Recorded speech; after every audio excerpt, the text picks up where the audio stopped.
പത്തനംതിട്ട കോന്നി കുളത്തുമണ്ണിൽ ജനവാസ മേഖലയിൽ വീണ്ടും കാട്ടാന ഇറങ്ങി. പടിഞ്ഞാറ്റിൽ ഓമനക്കുട്ടൻ്റെ 100ഓളം വാഴകൾ ഈ കാട്ടാന നശിപ്പിച്ചു. എ വി ജയശങ്കർ പത്തനംതിട്ടയിൽ നിന്ന് വിവരങ്ങളുമായി ചേരും. Jaishankar, good morning. പറയൂ കാട്ടാനയുടെ കഥ.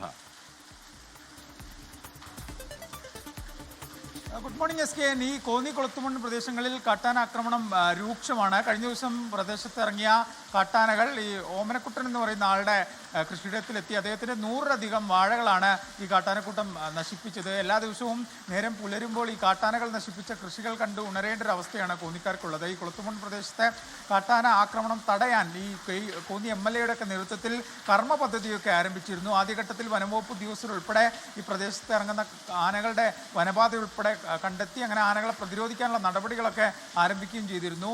ഒപ്പം തന്നെ ഫെൻസിങ് നടപടികളും തുടങ്ങിയിരുന്നു. പക്ഷേ ഫെൻസിങ്ങിൻ്റെ കരാറുകാരനൊക്കെ പണി ഏകദേശം പാതി വഴിയിലിട്ട് പോയൊരവസ്ഥയാണ്. ജനങ്ങൾക്ക് സുരക്ഷിതമില്ലാത്തൊരു സാഹചര്യമാണുള്ളത്. എസ് കെ, നമ്മൾ കഴിഞ്ഞ 6 മാസത്തിനിടെ ഒരുവിധം എല്ലാ ദിവസവും ഈ കാട്ടാനാക്രമണവുമായി ബന്ധപ്പെട്ട ഇല്ലെങ്കിൽ കാട്ടാന കൃഷി നശിപ്പിച്ച വാർത്തകൾ ഈ കോന്നിയിലും പരിസര പ്രദേശത്തും റിപ്പോർട്ട് ചെയ്തിട്ടുണ്ട്. അതിപ്പോഴും അങ്ങനെ തന്നെ തുടരുന്നു.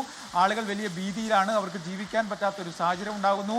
ഈ കാട്ടിൽ അത്യാവശ്യം മഴയൊക്കെ പെയ്ത് ഭക്ഷണമൊക്കെ ആനകൾക്ക് ഉണ്ടാകുന്ന ഒരു ഘട്ടത്തിൽ പോലും അവ ജനവാസ മേഖലയിൽ ഇറങ്ങുന്ന സാഹചര്യമാണ്. എന്തായാലും ഇതിങ്ങനെ തുടരുകയാണെങ്കിൽ അധികം വൈകാതെ പത്തനംതിട്ട നഗരത്തിലേക്ക് വരെ കാട്ടാനകൾ രാവിലെ എത്തുന്ന ഒരു സാഹചര്യം ഉണ്ടാവും. അതീവ ഗുരുതരമാണ്. വനം വകുപ്പ് ഇത്തരം പദ്ധതികളൊക്കെ ആവിഷ്കരിക്കുന്നു എന്ന് പറയുമ്പോഴും ജനങ്ങൾക്കൊരു സ്വസ്ഥയില്ലാത്ത അവസ്ഥയാണ്. എന്തായാലും ഓമനക്കുട്ടൻ്റെ 100-ലധികം വാഴകളാണ് നഷ്ടപ്പെട്ടത്. അദ്ദേഹത്തിന് തന്നെ 6 മാസം മുമ്പ് നമ്മൾ തന്നെ റിപ്പോർട്ട് ചെയ്തിരുന്നു. അദ്ദേഹത്തിന് 400ഓളം വാഴകൾ നഷ്ടപ്പെടുന്ന സാഹചര്യം ഉണ്ടായി. എന്തായാലും ജനങ്ങൾ വലിയ ദുരിതത്തിലാണ് സ്കെയിൽ.